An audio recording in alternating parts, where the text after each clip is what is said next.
Okay, so let me share the screen. Share screen one. Share.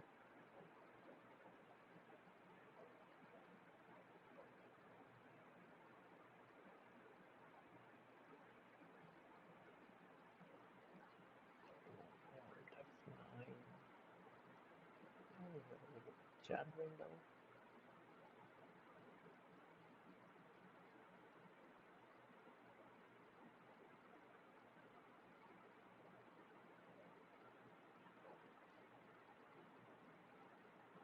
Okay, class. Then we start. I think very few students today. I hope they shall be joining in some time.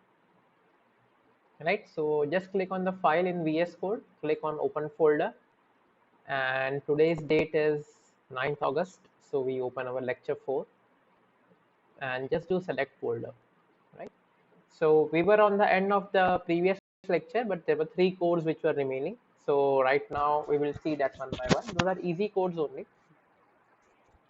First is about the arithmetic operations, right? So if you remember in C, we had some operators called I plus plus and plus plus I, right? So let us go back to our drawing board and just show us what we studied in C and C plus plus, and which is of course not there in Python.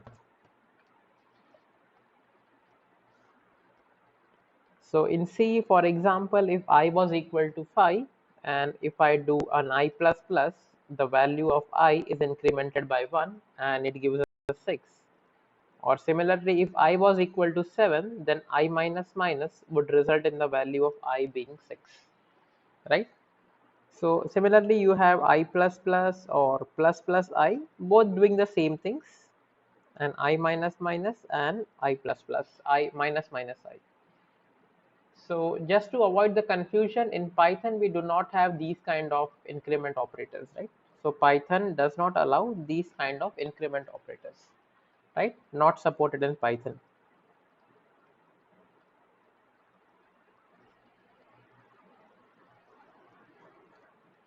Right?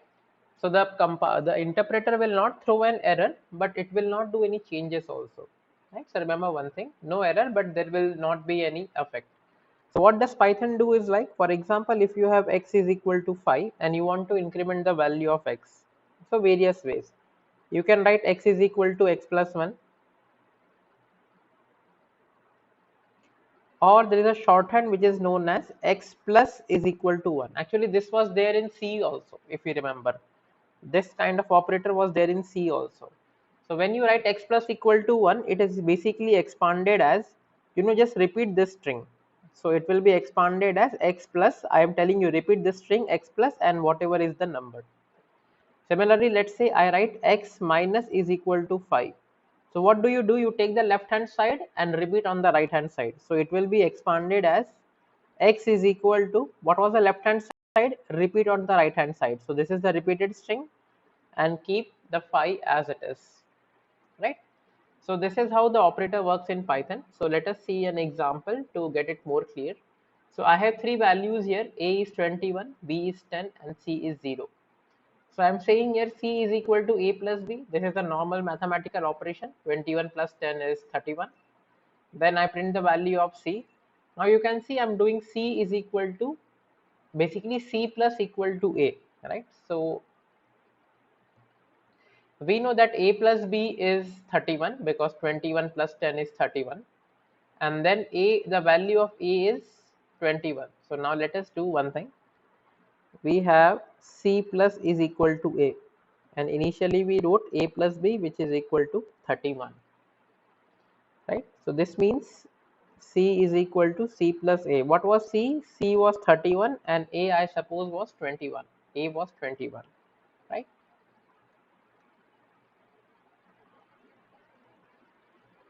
So A was 21, so C becomes 52, right? So you write the original value of C and you can see when I run the code, you can see value of C, A plus B is this, fine, and then C plus A is equal to 51. So just a very simple operator if you see. So C slash equal to A means C is equal to C by A. Again, I hope you remember the classes in C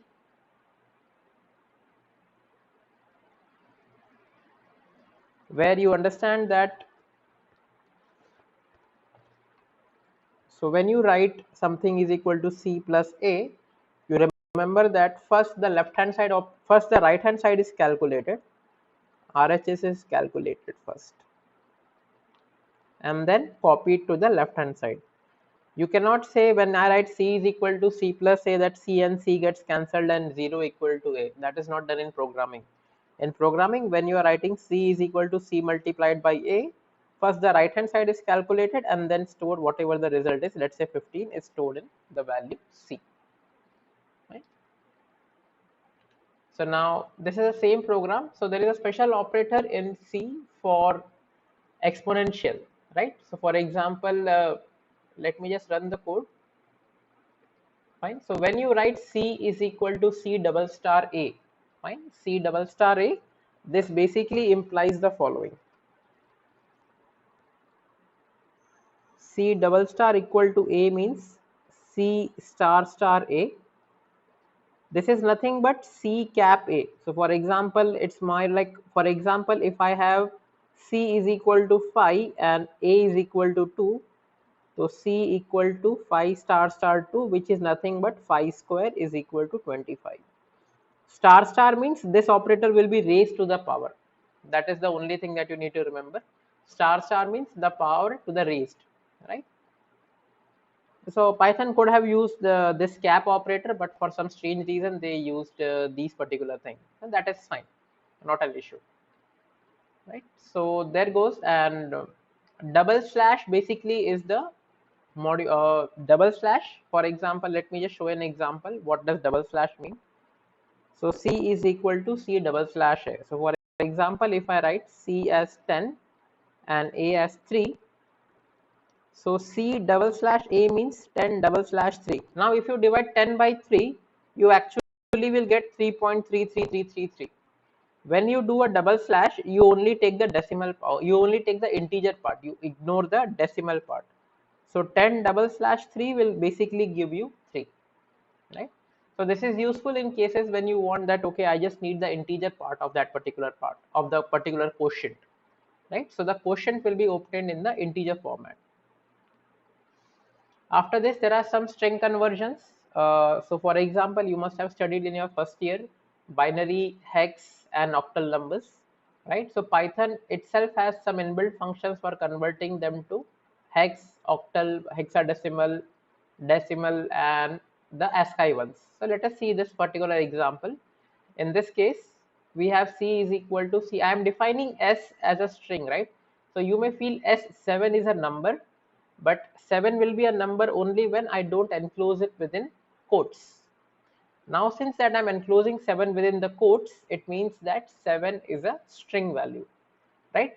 So string means whenever we refer to strings, we have the standard ASCII table that you know. This is the ASCII table. So you can see that we have the decimal, hexadecimal, octal and the character value, right? So now since 7 is defined into quotes, you can see here 7. So 7 has a decimal value of 55, right? 7 has a decimal value of 55. So there is a function called ORD. ORD basically just converts the character to an integer. Now 7 is a character, right? So what will be the decimal equivalent of 7? We can just refer to this table and we know that from the 7 we get a value which is 55. Fine. Similarly, for example, 56 is a decimal number. Now I want to convert it to a hexadecimal number. So what is the result of hexadecimal? That we can just use the hex function. Similarly, the octal function, and we also have for converting ASCII characters to the value. So just run the code, you will get, okay, let me just write this 2 lines. Import OS and os.system. This is just to clear the screen, that's it.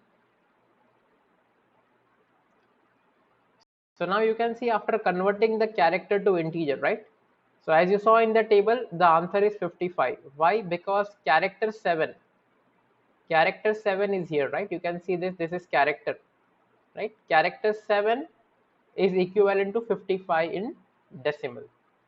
Now let us see other conversions. It is saying after converting 56 to hexadecimal, the string becomes 038, right? X means hexadecimal, right? You can see 0x38. X basically signifies that this is a hexadecimal number.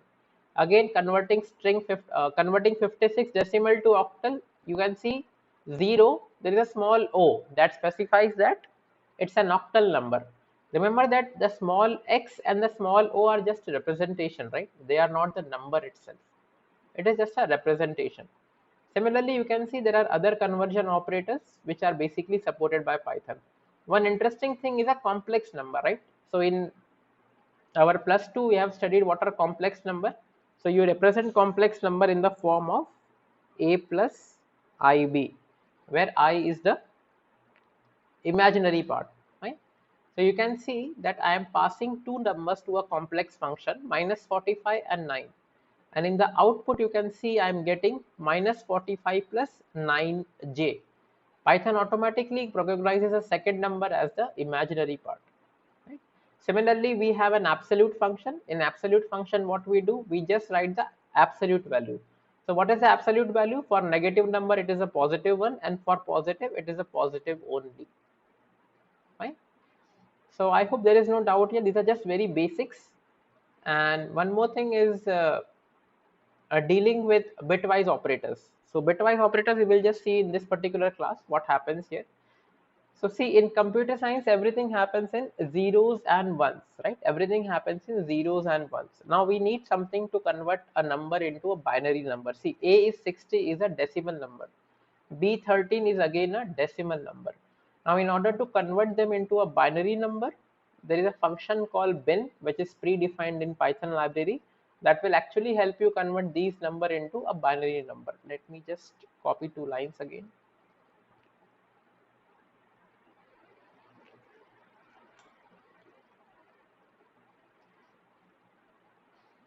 Right, so you can see when I'm printing binary of A, what was A? A was the value 60. So in A, you can see that the number basically printed is 0B, which is nothing but the binary representation, and the actual number is 1111, 5 ones, sorry, I think it is 4 ones and 2 0. This is the binary representation of 60.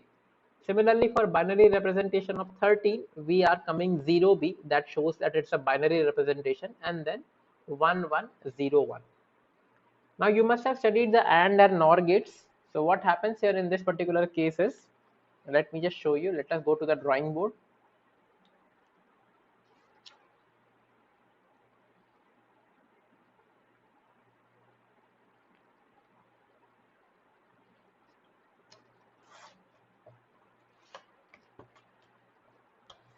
So you may be knowing this thing. We have X, Y, X and Y. So this is the AND operator. And we have the X or Y, and we have the NOT operator. So I'm just taking 2-bit values, means X and Y can be 0, 1, 0, 1. So both can be 0, both can be 1, 1 can be 0, and 1 can be 1, right? So in the AND operation, let me just change the pen color. So in the AND operation, when I have 2 bits, 0 and 0, AND is only true if both are 1, right? Only true if both are 1. So in case of AND, only this value will be 1, the rest will be 0, right? Because both need to be 1. In this case, this is 0, this 1 0, 1 0, so it will be 0. Exactly opposite happens in the case of OR. So in the case of OR, you have to just say either of the input is 1. Either of means, for example, both are 0, so it will remain 0. Either of the 1, so y is 1, x is 0, still the output will be 1. X and y, x is 1, y is 0, so it will be 1. When of course both are 1, then it is anyways 1. Fine. Not is only applied to a single thing. So for example, I am doing not of x. So not means it is just inverting. So it will make 0 as 1 and 1 as 0. It's like, it is also known as the complement operator. Fine. So for example, if I have 0, so if I take not of x, x has 2 zeros, it will become 1. 1 and 1 becomes 0 and 0. So this is basically the truth table. Right? So what happens now is, for example, let me just show you how do we compute this. So we know that 60 and 13 are our input. I am just writing the binary values here for your reference, and let me just see how do we operate on the and or, right? So let me just do it by hand. So we have 60 and 30. Oh, we have 13, sorry. Right? So 60 is 0011, 0011, 1100, 1100, and we have 13 is 4 zeros, and we have 1101. Now when you are doing the AND operation, right, I am doing the AND operation. So what will be the result of AND operation? When both are 1, the output should be 1, right? So both are not 1, so output is 0. So for AND, any one digit is 0, directly write 0, the easiest check. So 1 0, you are saying just write zeros. Now you see both are 1, so this will be 1. So this is the result of the AND operation.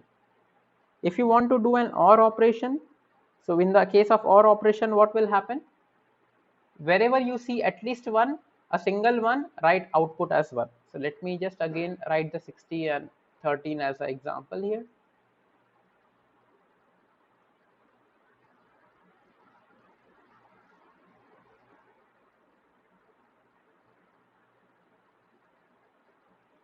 So when you're doing an OR operation, remember that even if there is a single one present, so see, we have one here, one here, one here, one here, one here.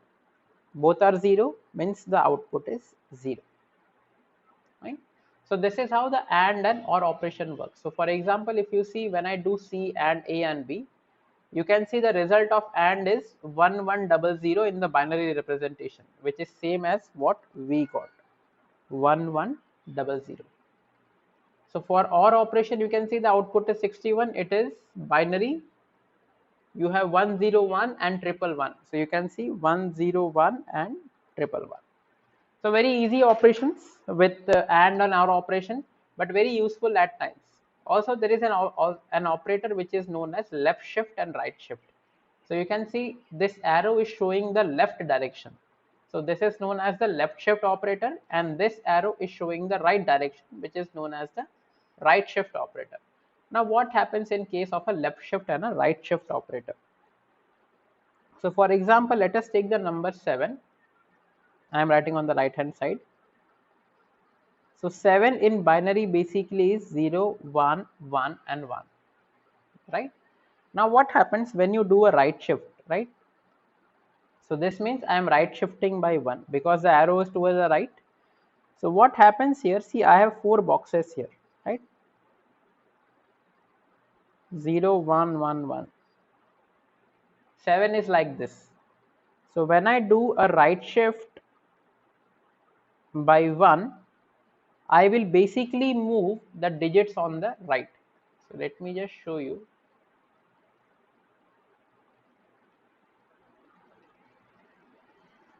So basically these 4 boxes will become like this now.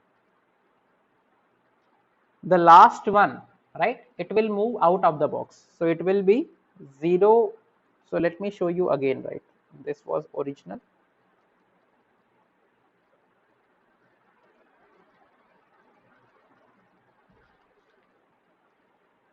This is the original 0, 1, 1, 1.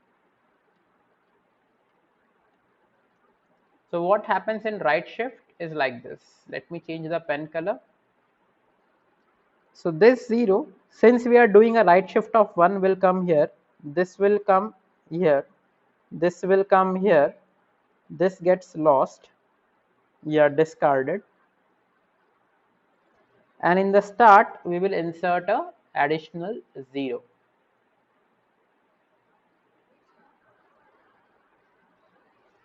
Right? So what happens now? The new number is 0011, which is basically 3 in decimal. Right? Similarly, what happens if you do a left shift operator? So just let me change the page.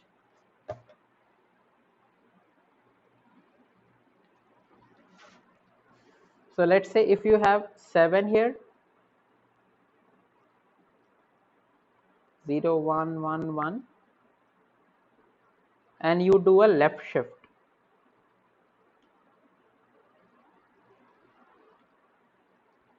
So what happens in this case? When you do a left shift by 1, this will happen.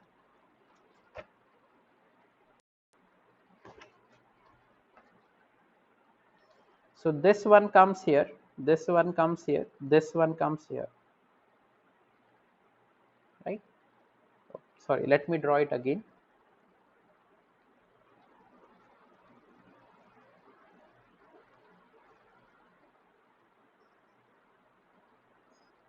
So when I do a left shift,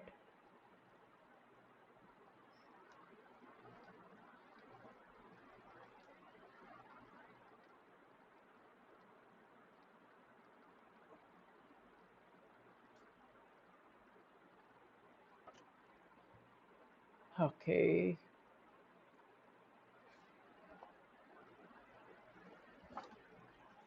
So this one comes here, this one comes here, this one comes here, this is discarded, right? This is left shift by 1, and hence the moving is in this direction, right? And we have a 0 inserted, right? And this is 14 in decimal, right? This was 7, right? So this is how the left shift and the right shift work. So what happens, for example, if I have a number 101,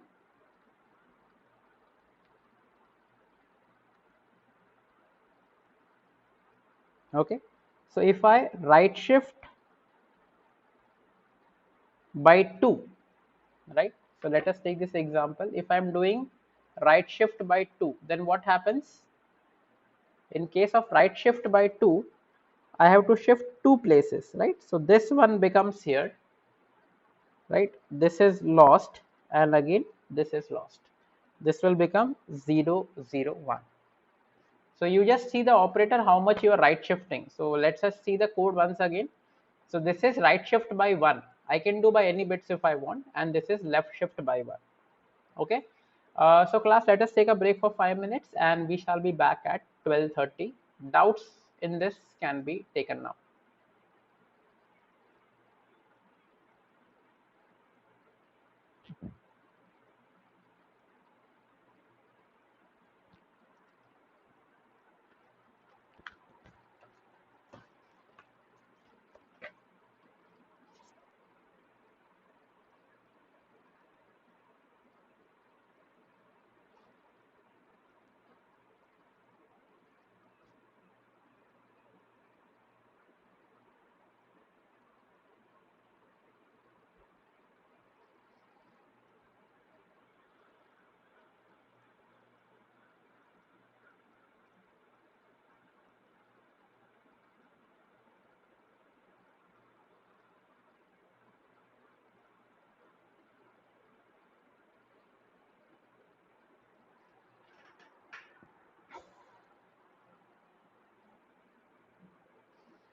Okay, class. So back to a new topic in Python, and we begin now after the completing very basics. We begin with the introduction to list in Python. So what are list in Python?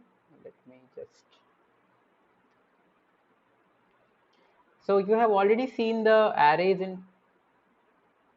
So you have already seen arrays in C, right? So what were arrays? So for example, if you have something of a similar data type in C, for example, if I am writing the age of the employees, I can write 12, 14. Of course, these are students, school going students. So that is the age, right? So here we define age as a collection of similar objects, right? The word similar is important in C. So in C, either you have an integer array or a float array or a character array, right? But you cannot have a mixed array.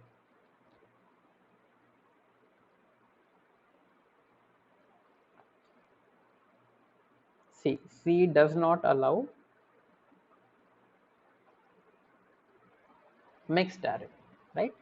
So in C, something like integer array 12.5 and 14 is not allowed, because this is a float value, this is an integer value. But Python comes up with a unique concept known as list, right? So in Python, we have a concept which is known as list. So lists are just like arrays with dynamic data types. Now, what do I mean by that? So let us see an example. So for example, I can have a list, for example, a list of weights. So weight of one student is 51, the other is 62.5, the third one is 43.7, the fourth one is 42. So now you can see this is a list of weights having, these are float and these are integers. So both can be a part of the list. This is the beauty of Python, and we can see how much flexibility does it provide to you. Let us see the code here. So you can see I'm defining a list too. Okay, let me just rename the symbol to my list. Okay, so you can see in this particular list I have an integer also, I have a string also, I have a character also, and I have a floating number also. Python's list allow you to do everything in a list. You can have all sorts of lists. You can even have a list within a list, right? So need not worry about it. And now let us do the program one by one. So let me just write here exit. So you can see, just like arrays, you use the square bracket here, right? Remember arrays in C, you use the square bracket. Here also we are using the square bracket. Right? We just run the code and you can see the entire list is printed here, right? K2 3.55, and just like arrays, we can refer to individual elements using an index, right? So we will see that in the next case. Right, so for example, what is our array list? So let me just write on the notepad again. So we have K2 3.55.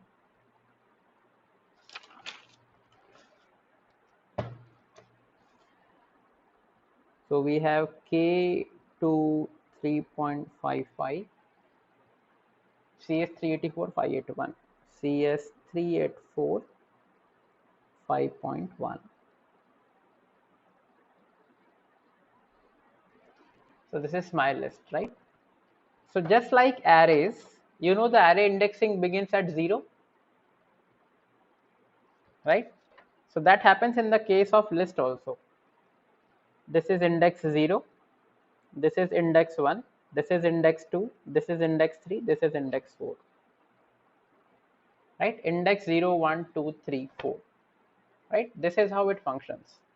So now what is our array, our list element at index 2? What is the list element at index 2? It is 3.55. What is the list element at index 4? It is 5.1. So now let us see the output. How does it function? So when I am printing something of my list of 0, 0 means the first element. What was the first element? The first element is character K. Let us execute the code and just check the output. So you can see the K is printed here. Fine. Now I'm saying index number 2. That means the third element, 0, 1 and 2. So the third element is 3.55. You can also see in our notepad the third is 0 of, this is the index, right? Index of 2 is 3.55. So we get 3.55 and this is how we are printing, right? So you can also get the length of the list. Now what is the length of the list? For example, in this particular case, how many elements are there in the list? 1, 2, 3, 4 and 5. For characters, you are not counting the individual characters, right? You are just saying how many elements are there separated by comma. We have 1, 2, 3, 4, 5. So there is a function which is known as length, right? Length basically gives you the length of the list, the total length of the list. So let me just run the code. So you can see the length of the list is 5. That means the total element in the list is 5.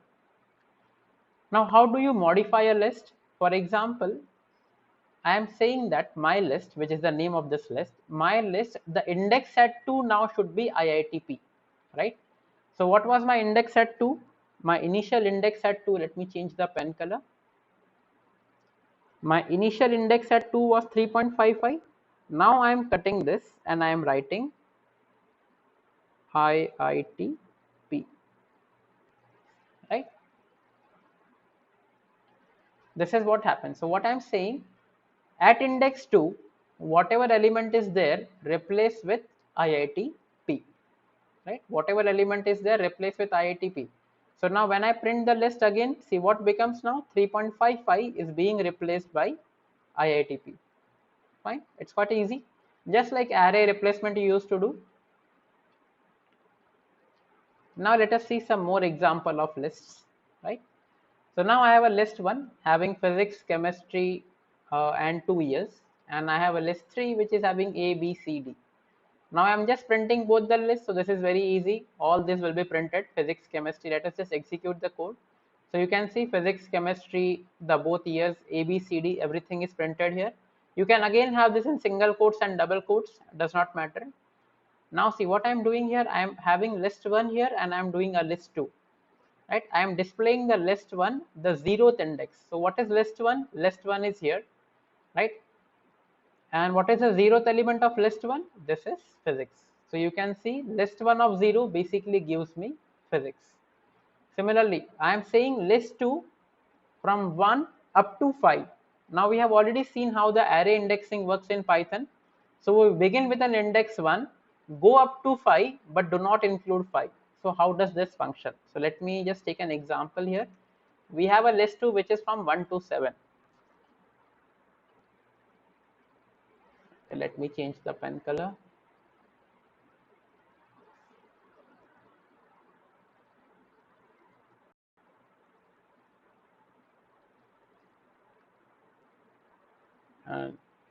The index will always begin from 0.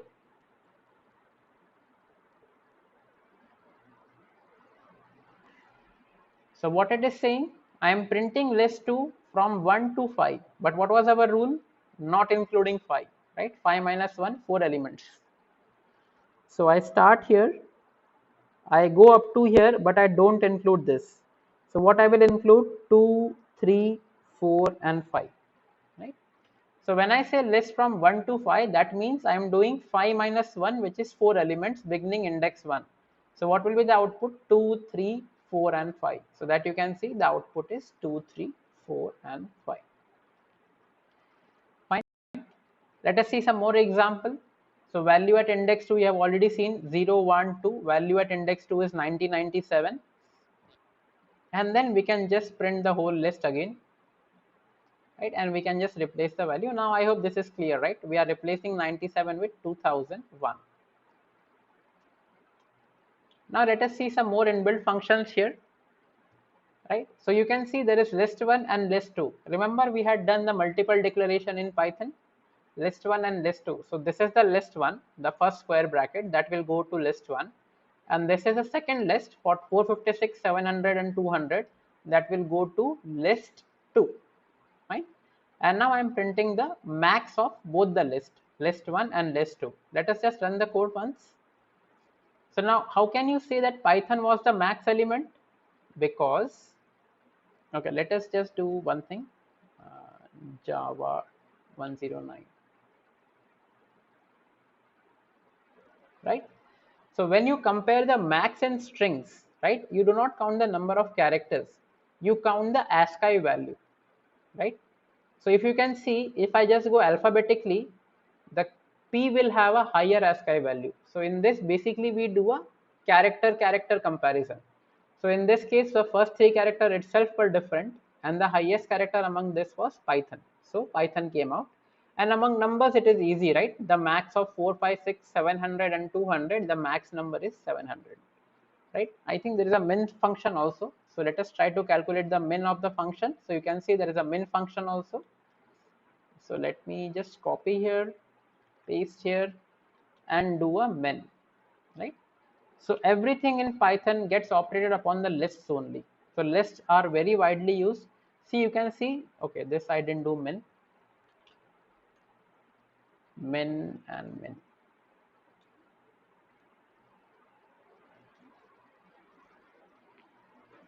You can see the min element is C++. Why? Because ASCII value of capital C is less than Java, which is less than Python. And you can see the minimum number now comes to 200. So again, lists are very easy to operate upon, right? In the list, basically almost it's like an array, but with more powerful features. When you see more programs on list, you will basically get an idea how lists are working, right? So this was about list, just like arrays only. Okay, now we come across something which is known as Boolean in Python, which was not there in C. See, Boolean means basically two values, right? Boolean basically is yes or no. So Python supports Boolean with the keywords true and false, right? True and false. Let us just run the code here. So you can see when I'm printing Boolean hello, right? A value present is known as a true value, right? Something which is present will result in a Boolean of true. Something which is absent will return in a false, right? Just like in C, we had a non-zero value was always true, whether it is negative or positive, and a zero value is always false. Fine. So for example, when I'm writing Boolean hello, since hello is present, right, there is some string hello, there is something number which is 15. So I'm getting the output as true. Similarly, see when I'm printing x is equal to hello, the Boolean of x gives me true.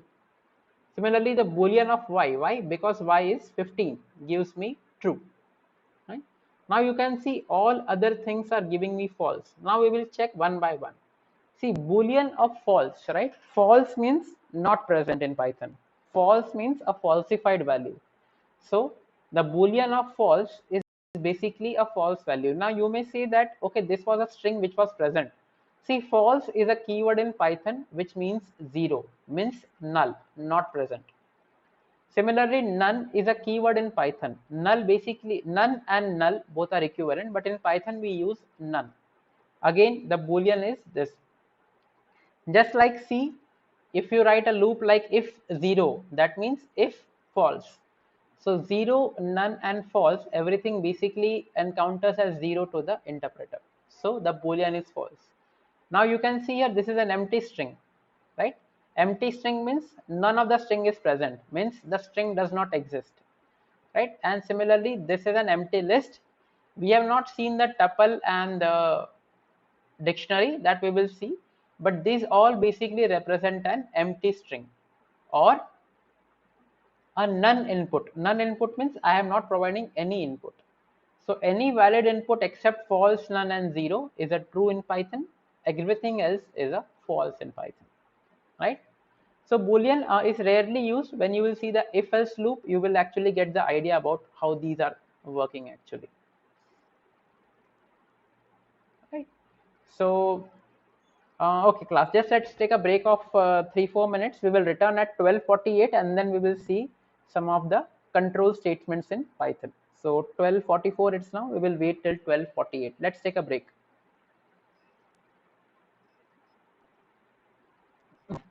Hardik, you have asked a very good question. How does the max, Hardik asks that how does the max function evaluate when there are elements with different data types in a list? Hardik, excellent question. I will have to check it out. Frankly, I never encountered such a thought.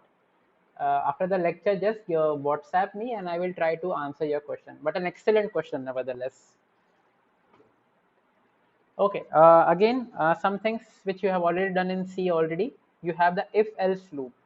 Now there is something very interesting in Python, right? You will come across something which is known as indentation in Python, right? So let me just say three variables. A is 21, B is 10, and C is 20, right? So now I am saying that if A is equal to B, see you have already seen this in C. What does this mean? If A and B are equal, right? 21 and 10, fine. They are not equal. So basically this will be falsified and I will come to the else part. One thing which is different from C here is like there is a colon here which was not there in C and there are no braces here, right? There are no braces of anything. But you can see there is an indentation here, right? There is an indentation here. So now Python, in order to make the code more readable and more understanding, because we remember the code in C, right? As a faculty, I think I must have taught your batch. There were some people who were writing like this: for I is equal to 0, I less than 1, I plus plus. Of course, not their fault. And in this case, if I have another for loop, let me just check this. Right, for j equal to 0, j less than 1, j plus plus, and then I will have another bracket, and then I will do if I is equal to j, then I will have a bracket, and then I will write printf. Very easy code, right? So this was my valid C code.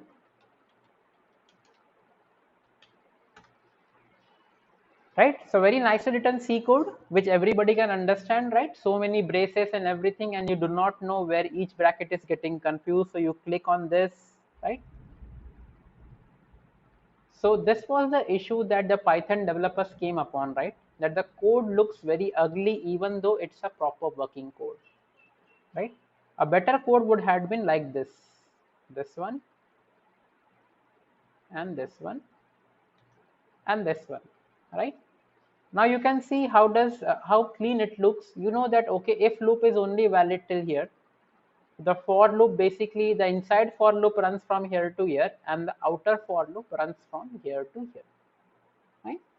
Now the Python developers actually try to do these things implicitly.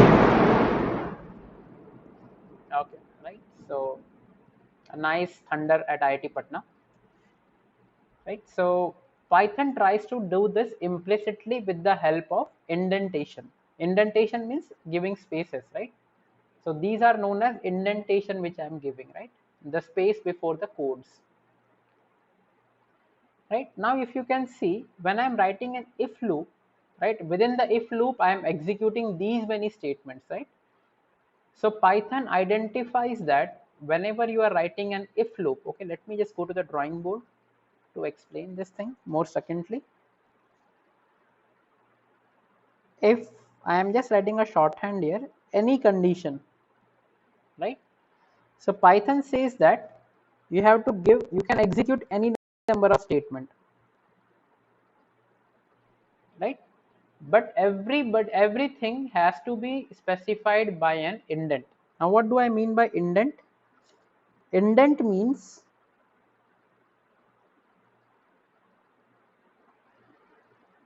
a constant space at the start. Now what do I mean by constant space? A constant space means, for example, I am writing here one more print,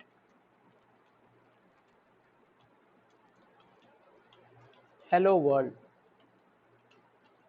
fine, and let me put a exit here. So if you can see, I have 1, 2, 3, 4, 4 spaces here. 1, 2, 3, 4, 4 spaces here. This is what I mean by a constant spacing.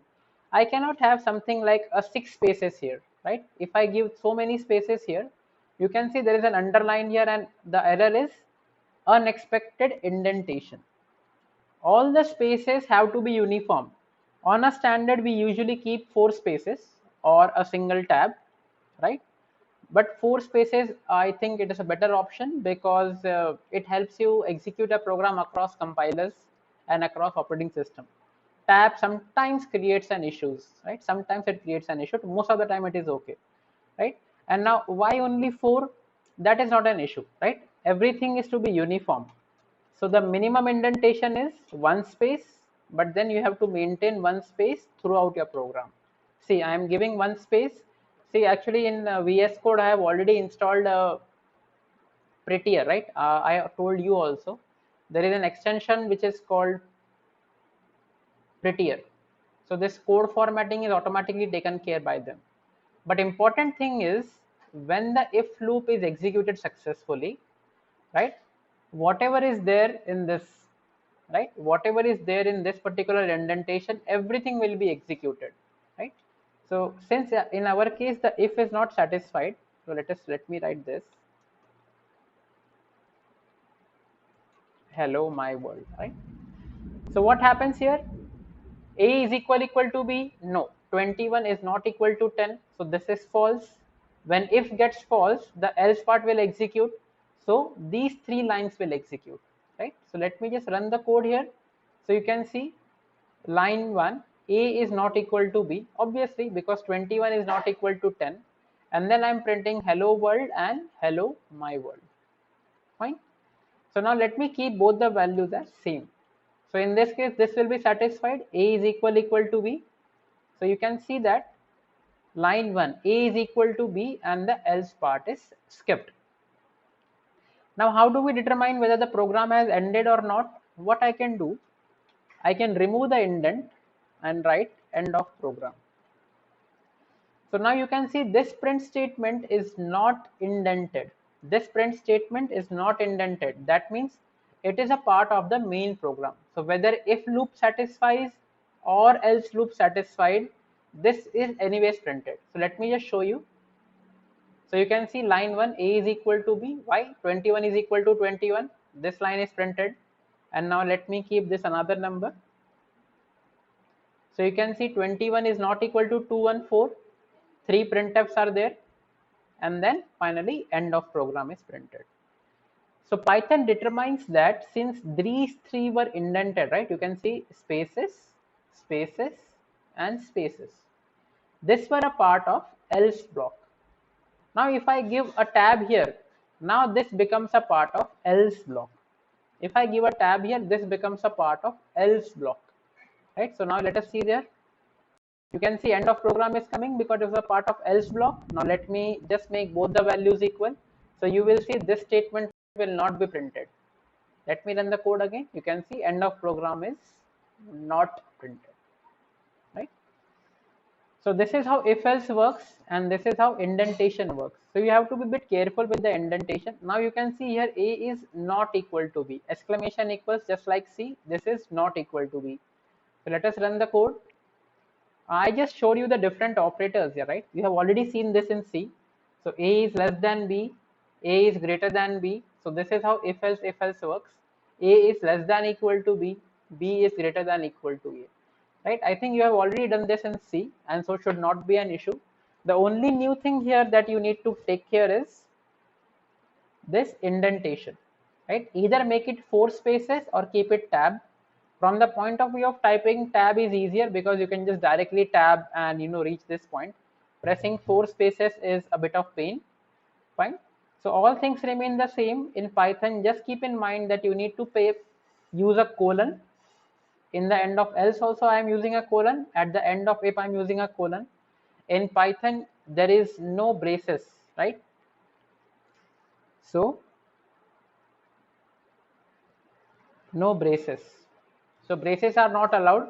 So you can see the advantage of indentation. Okay, I can also use a if within an if, right? I think there is an example for that. Yeah, if else, if else, if else. Okay. Okay, it's 12:58. Okay, let us see this another program, which is again very simple, right? I am defining variable 1 as 100 and I'm writing if var1, right? Now, how does this interpret? If var1 means is value present in var1? Yes, 100 is there. So what will be the boolean for 100? It is true. So if true, then I am printing basically these two statements. Now I am printing var2 as 0. 0 means false or absent. So you will see that these things will not be printed. Let me just run the code. So you can see 1 got a true expression value. So I am printing this particular value. And then I am printing the variable var1. Var1 was having 100. Now var2 is 0. So you can see nothing is printed on the screen, right? And now I am taking an input from the user, right? So how do I take an input from the user? I am using the input function and I'm asking to enter the amount. You can see I'm entering the amount. Let me enter the amount as 1500, right? And what I'm doing here, I'm typecasting it to an integer. Typecasting means whatever will be the input, it will be converted to an integer value. So amount basically will be 1500. Now I am using a discount. Basically, it's just a small code to show you how does if loop. So if amount is less than 1000, right? So 1500 less than 1000 is false, right? So this will be false. So I come to the else part. In the else part, what was the amount? 1500 into 0.1 is 150.